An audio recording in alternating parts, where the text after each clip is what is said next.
बिस्मिल्लाहिर्रहमानिर्रहीम। Dear students, welcome to excellence online education.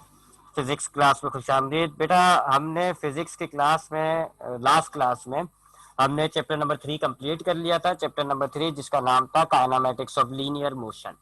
तो आपने वो पूरा चैप्टर पढ़ लिया, उसके तमाम न्यूमेरिकल्स कर लिए। 2-4 आपको न्यूमेरिकल्स होमवर्क में दिए थे। आपसे जो ना हो वो मुझे बता दिएगा, मैं करा दूंगा आपको। तो नाउ मूव ऑन, आगे बढ़ते हैं। अब हमारा चैप्टर नंबर 3 खत्म हो गया है और अब हमने आज की क्लास से स्टार्ट करना है अपना अगला चैप्टर, चैप्टर नंबर 4। इसका नाम है force and motion. Important chapter होता है पूरी फिजिक्स को समझने के लिए। इसमें काफी ऐसी चीजें आती हैं जो पूरी फिजिक्स में बहुत यूज होती हैं। फोर्स आएगा, न्यूटन्स के लॉ आएंगे। फोर्स बड़ी इंपॉर्टेंट चीज होती है, पूरी फिजिक्स में बहुत जगह यूज होता है। तो इस चैप्टर को जरा गौर से सुनिएगा, समझिएगा, क्योंकि इसमें इस्तेमाल होने वाली टर्म्स जो हैं वो पूरी फिजिक्स में जगह जगह यूज होंगी। तो अब हमने स्टार्ट करना है अपना अगला चैप्टर, चैप्टर नंबर 4। नाम है इसका फोर्स एंड मोशन। इस चैप्टर को स्टार्ट करने में जो हमें सबसे पहली चीज देखनी पड़ेगी वो है मैकेनिक्स। मैकेनिक्स अब तक हम 2 चैप्टरों में पढ़ चुके हैं। पहले चैप्टर में भी पढ़ा था और जो तीसरा चैप्टर था हमने उसमें भी पढ़ी थी ये चीज। एक दफा और दोहरा लेते हैं। मैकेनिक्स के बारे में मैंने आपको बताया हुआ है कि ये फिजिक्स की वो ब्रांच है जिसमें हम चलती हुई चीजों के बारे में पढ़ते हैं। अगर कोई ऑब्जेक्ट चल रहा होता है तो आप कहते हो कि वो है स्टेट ऑफ मोशन में। ये भी हमने पढ़ लिया चैप्टर 3 में। 2 स्टेट होती हैं, रुका हुआ है तो स्टेट ऑफ रेस्ट, चल रहा है तो स्टेट ऑफ मोशन। तो अगर कोई ऑब्जेक्ट चल रहा होता है it means it is in state of motion.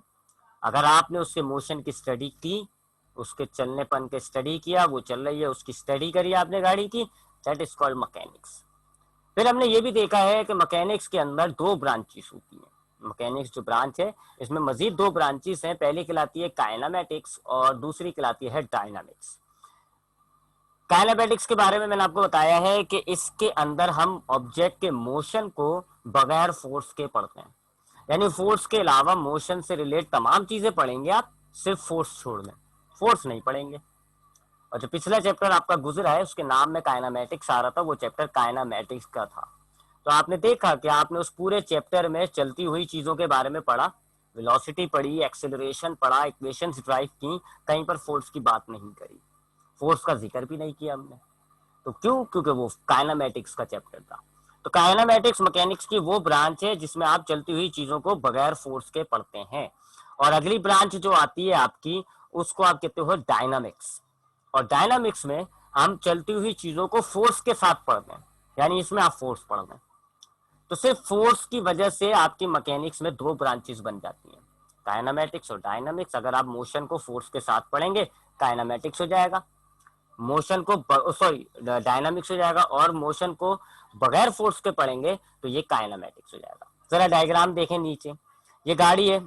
इस डायग्राम में आपको, पहले डायग्राम में गाड़ी आपको चलती हुई नजर आ रही है। गाड़ी यहाँ से यहाँ पहुंच गई।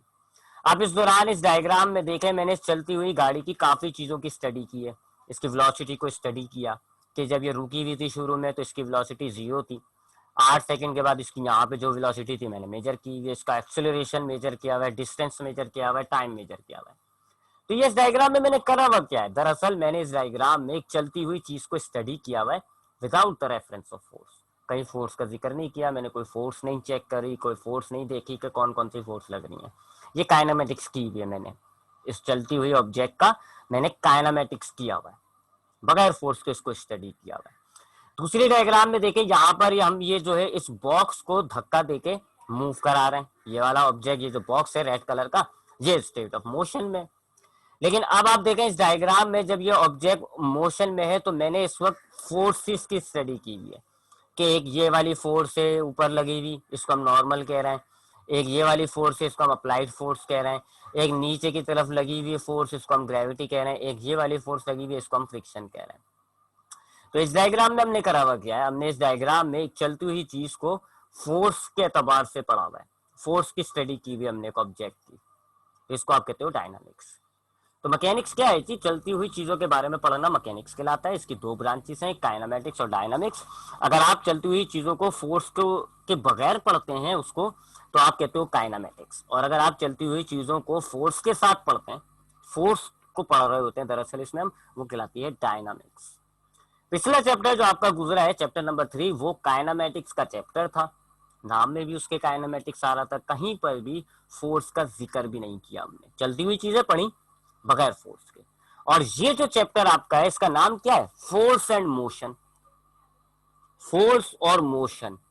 तो ये डायनामिक्स का चैप्टर हो जाएगा, क्योंकि इसमें आप, इस चैप्टर में आप देखेंगे चलती हुई चीजों के बारे में पढ़ेंगे, क्या उसकी चीज पढ़ ले होंगे आप, फोर्स, बाकी सब चीजें तो पढ़ चुके हो आप, velocity, acceleration, time, distance, everything you have been studied in kinematics। तो चलती हुई चीजों की आप बाकी तमाम चीजों की स्टडी कर चुके हो, रह क्या गया फोर्स। तो अब हम फोर्स को स्टडी करेंगे। तो एक ऑब्जेक्ट जब चल रहा होता है तो उस पर फोर्स का क्या किरदार होता है, कौन कौन सी फोर्सेस हो रही होती हैं, ये हम देखेंगे। और फोर्स के बारे में पढ़ना क्या कहलाएगा, डायनामिक्स। ठीक है, तो ये जो चैप्टर है आपका, ये मैकेनिक्स की दूसरी ब्रांच से ताल्लुक रखता है, दैट इज कॉल्ड डायनामिक्स। अब हम आगे बढ़ते हैं जी। सबसे पहले हम ये जो बहुत देर से फोर्स फोर्स फोर्स फोर्स करे आ रहे हैं, जरा इसको समझ लेते हैं। व्हाट इज फोर्स, फोर्स क्या होती है, उर्दू में हम कहते हैं कुवत। व्हाट इज फोर्स, फोर्स क्या होती है। फोर्स इज एन एजेंट, ये इसकी डेफिनेशन है। Force is an agent which changes और tends to change the state और shape of an object. Force एक ऐसी चीज होती है, गौर से सुनिएगा क्योंकि फोर्स की डेफिनेशन बड़ी काम की होती है। फोर्स एक ऐसी चीज होती है जो किसी भी ऑब्जेक्ट के स्टेट या शेप को चेंज कर सकती है। किस किस को चेंज कर सकती है, स्टेट या शेप। स्टेट कहते हैं वही रेस्ट और मोशन, पिछले चैप्टर में हमने पढ़ा है, दो स्टेट होती हैं, रेस्ट या मोशन। और शेप आप कहते हो उसकी बनावट को, तो वो कैसा बना हुआ है, रेक्टेंगल, स्क्वायर, सर्किल, ये इसको आप शेप कहते हो। ऑब्जेक्ट की स्टेट या शेप को अगर आपने चेंज करना है ना, आपको फोर्स लगानी पड़ती है, या आपको जो चीज लगानी पड़ती है उस ऑब्जेक्ट पर, उसको आप कहते हो फोर्स। फोर्स आप लगाओगे, ऑब्जेक्ट की स्टेट और या शेप चेंज हो जाएगी।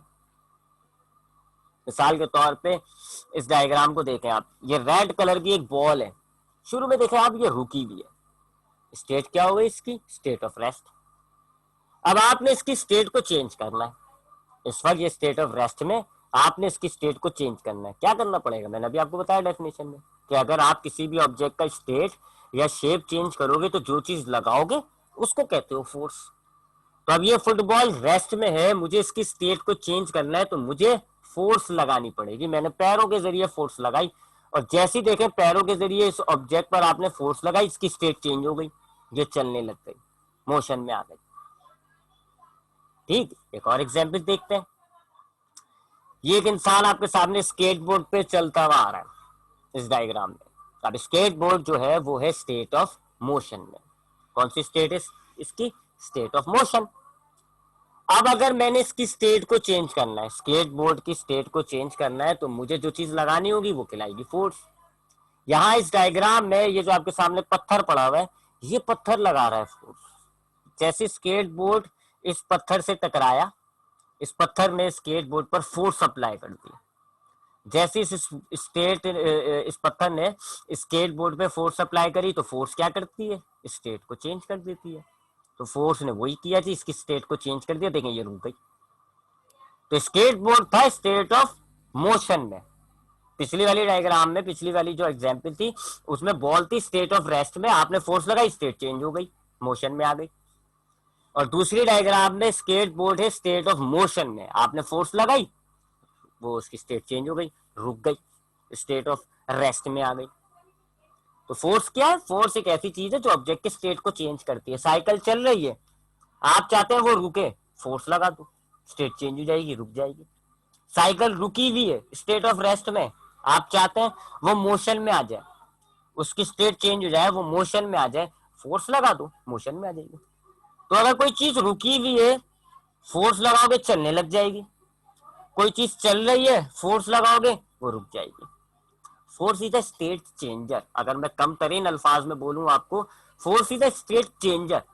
फोर्स स्टेट चेंज करती है, और वाहिद चीज है जो आपकी स्टेट चेंज करती है, याद रखिएगा।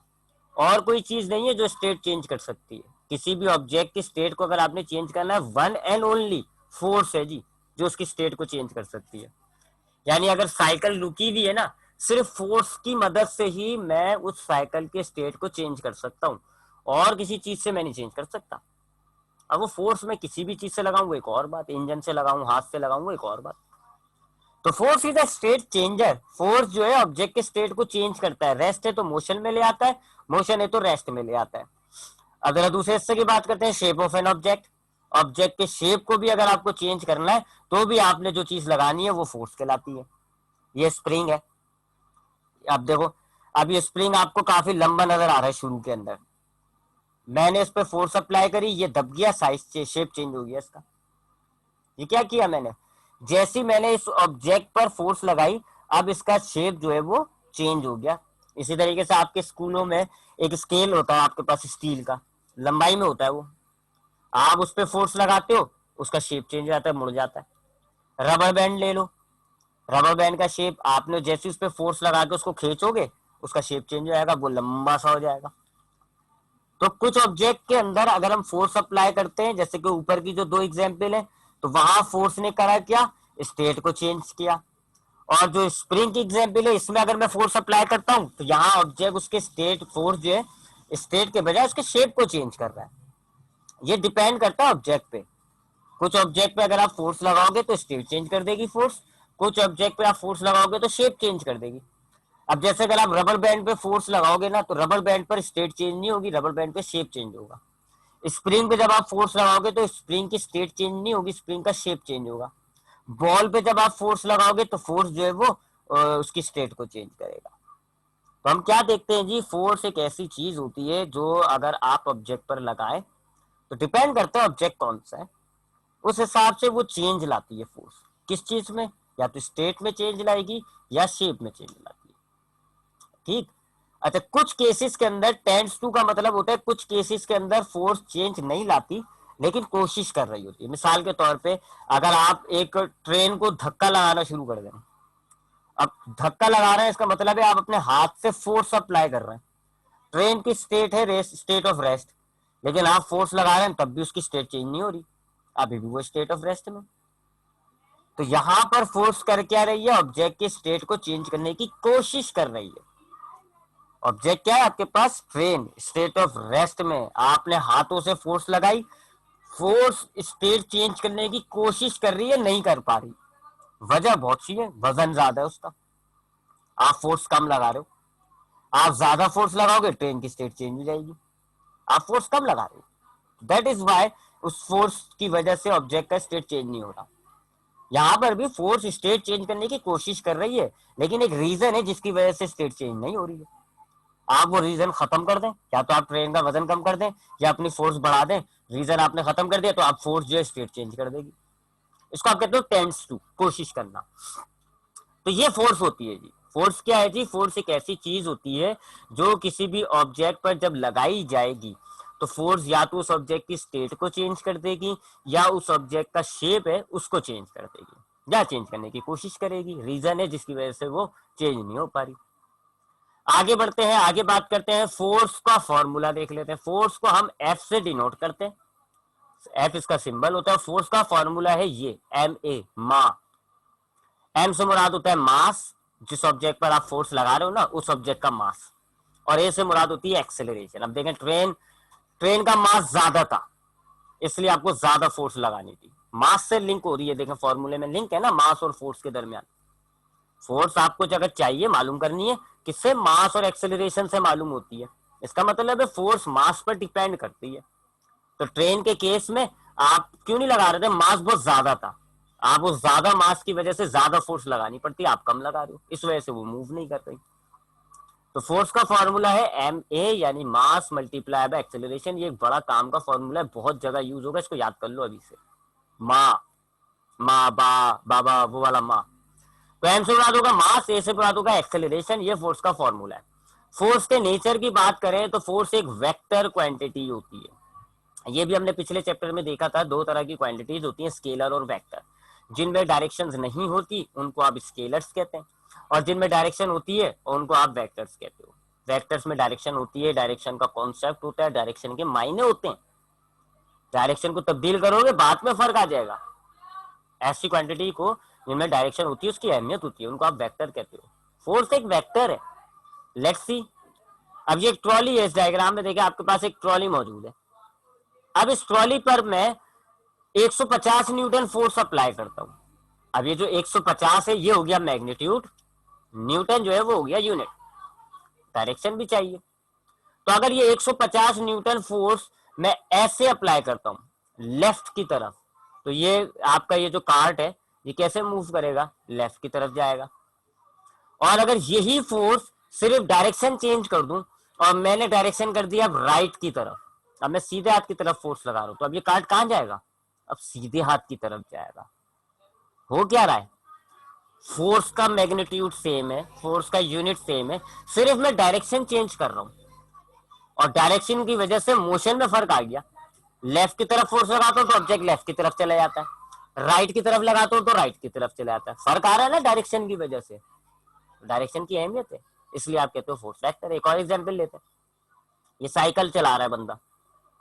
अब अगर ये साइकिल सपोज करें ऐसे चल रही है, राइट साइड की तरफ चल रही है, जैसे आपको नजर भी आ रहा होगा डायग्राम में, साइकिल राइट साइड की तरफ जा रही है, इसकी डायरेक्शन कैसी है साइकिल की, टूवर्ड्स द राइट।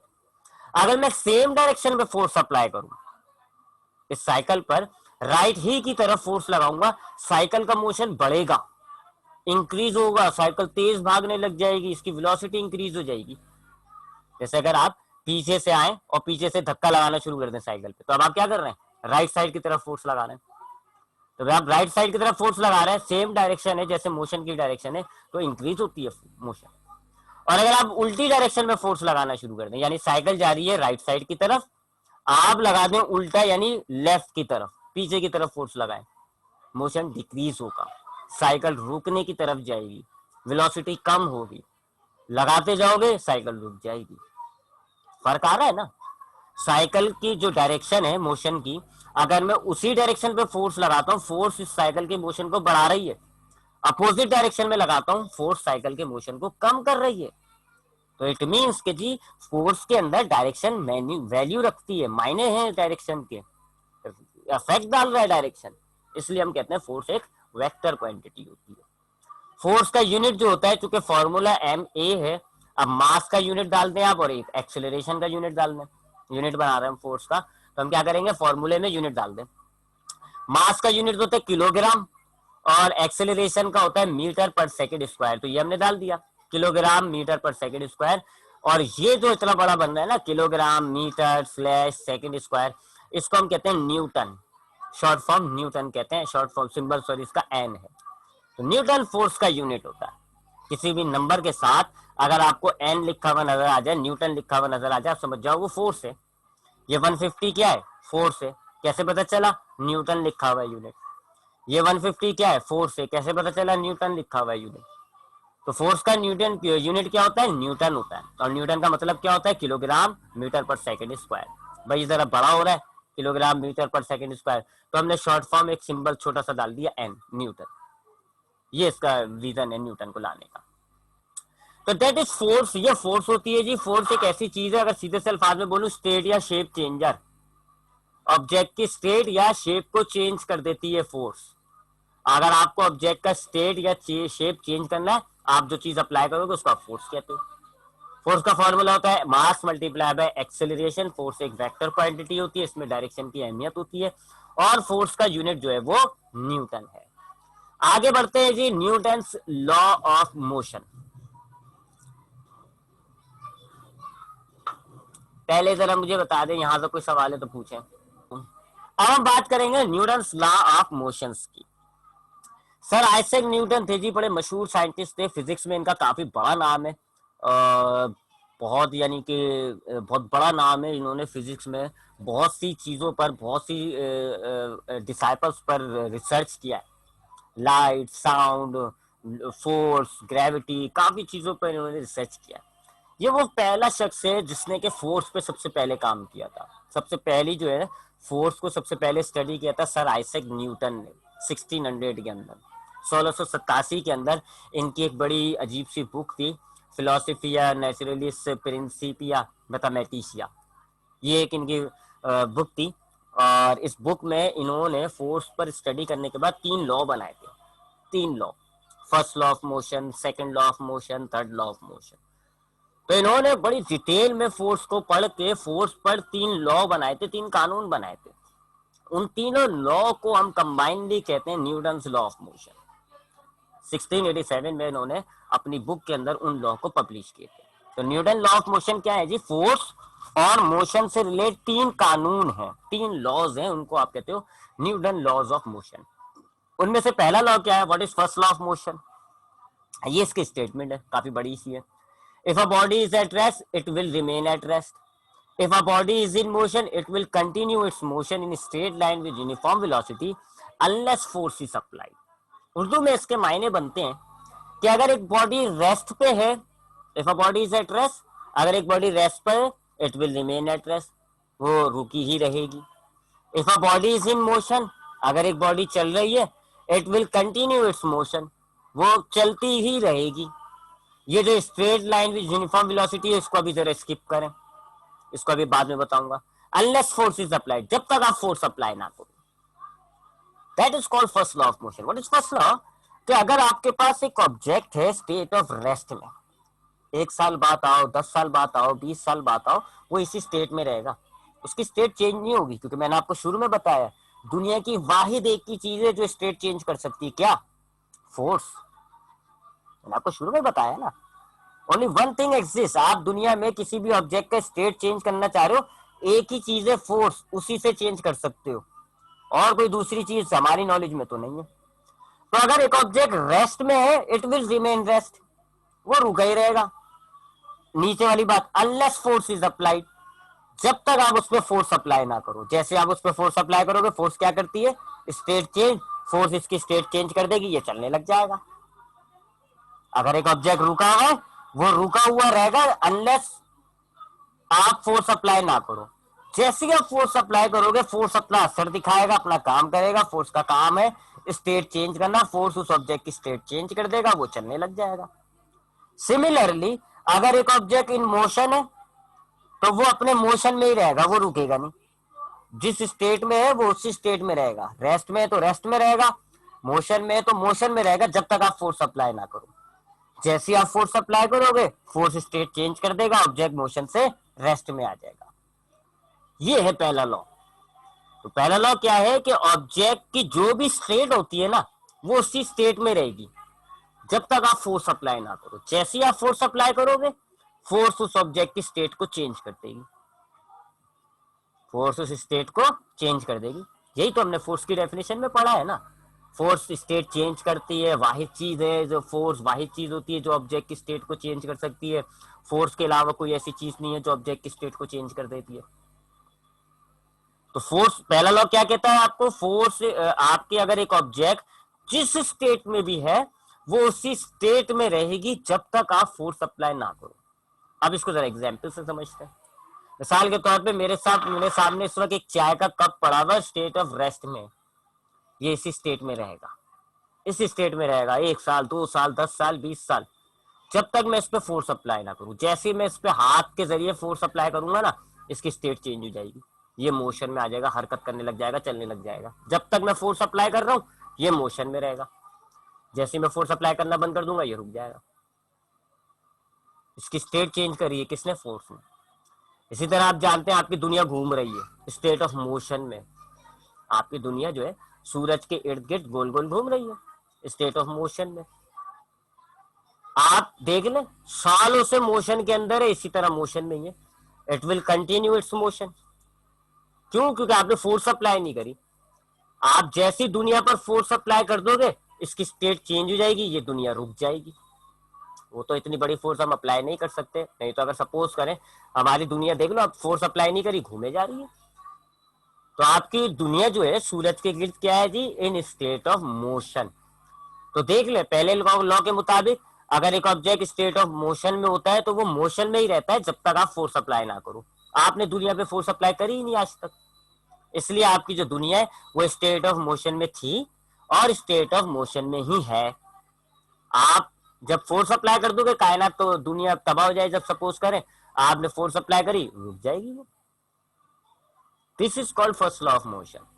ऑब्जेक्ट अपनी जिस स्टेट में होता है उसी स्टेट में रहता है जब तक आप फोर्स अप्लाई ना करो। जैसे ही आप फोर्स अप्लाई करोगे फोर्स क्या करेगी? ऑब्जेक्ट की स्टेट को चेंज कर देगी।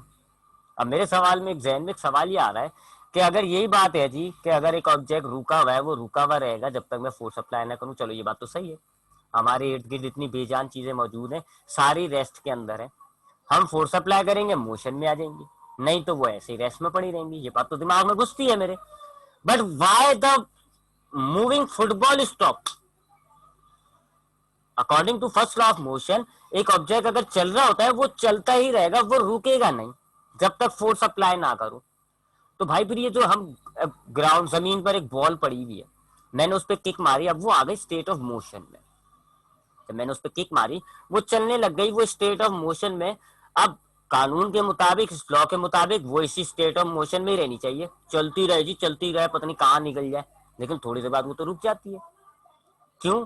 क्योंकि यकीन मान ले फोर्स अप्लाई होती है उस पर। जब आपकी बॉल, आप जब किक मारते हो ना, बॉल जमीन पे चल रही होती है, स्टेट ऑफ मोशन में है। और यकीन माने ये स्टेट ऑफ मोशन में ही रहेगी जब तक फोर्स अप्लाई ना करो। यही है ना फर्स्ट लॉ, जब तक फोर्स अप्लाई ना करो स्टेट ऑफ मोशन में। जमीन आपकी फोर्स अप्लाई करने लग जाती है, जिसको हम कहते हैं फ्रिक्शन। इसी चैप्टर में हम आगे पढ़ेंगे।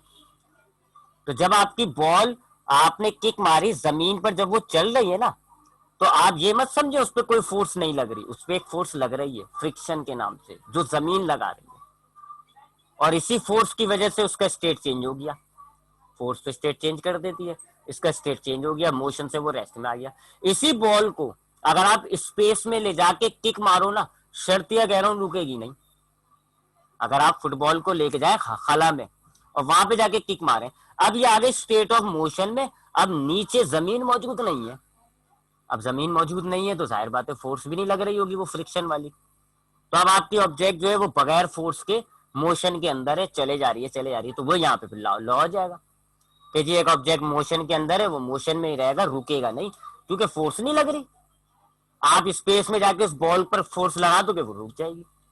तो ये बात सही है कि अगर एक ऑब्जेक्ट रुका हुआ है वो रुका ही रहेगा जब तक आप फोर्स ना लगाओ।